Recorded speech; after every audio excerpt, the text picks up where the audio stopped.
Hi guys! Part 2 tayo ng 10 things that you need to know before owning a cat. Nag-stop tayo doon sa expenses that you may incur kapag meron ka ng pusa. And number 3 na tayo, which is the space and environment that you have to consider before owning a cat. Okay, that depends. Halimbawa, indoor ang inyong cat. Yung cat is usually gusto nila yung lagi silang nasa taas ng mga bagay-bagay.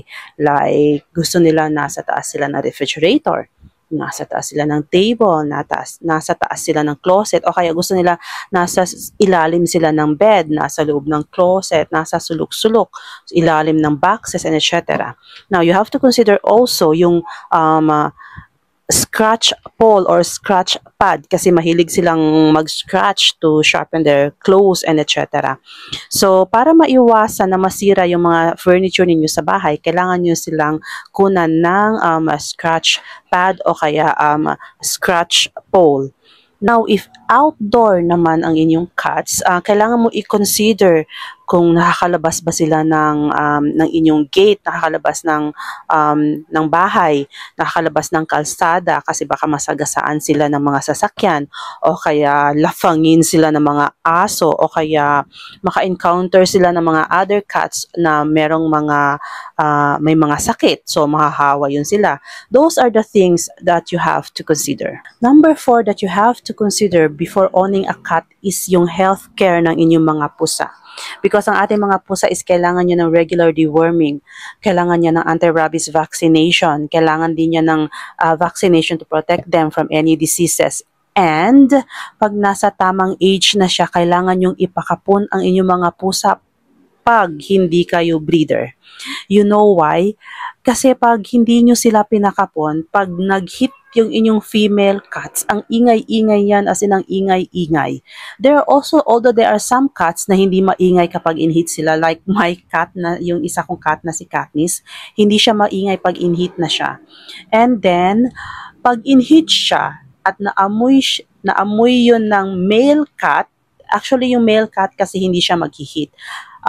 Mag-iingay lang yan siya kapag nakaamoy siya ng female cat na in-hit. So, pareho silang mag-iingay. So, kapag hindi ka breeder, very important that ipakapon mo ang inyong mga pusa. Because pag hindi nyo yan pinakapon, dadami at dadami yan, especially pag babae.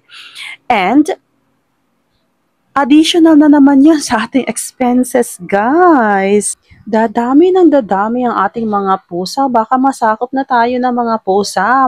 Pagiging outnumbered tayo ng mga pusa natin. Number 5 is yung litter box care. Are you willing to clean litter boxes every day, guys? Oh my God. Actually, yun sa akin, isa yan sa pinaka, ano bang tawag dyan? Pinaka-challenging in owning a cat is yung paglilinis ng litter box every day. And then sabi dun sa ano is, ang rule daw is 1 litter box per cat plus 1 extra. Imagine guys, kapag halimbawa meron akong 7 cats, tapos dapat lilinisin kong litter box every day is yung 8 litter boxes. Oh my God. Actually, yung sa akin, hindi ko nasusunod yon. Ang aking litter box is 1, 2, 3. 3 lang ang aking litter boxes na nililinis every day. Kasi may mga pusa na maarte. Like yung isa kong cat, hindi siya gumagamit ng litter box kapag nagamit na ng ibang cats yung litter box. So, nagsosolo siya ng litter box. Kakainis. As in, yes, you have to consider that. Are you willing to scoop litter every day? Are you willing to clean litter boxes every day? Kasi kailangan yung linisin yun, guys. Or kailangan mong i-scoop yun every day or else mamamaho ka. Especially pag yung alaga mo is indoor.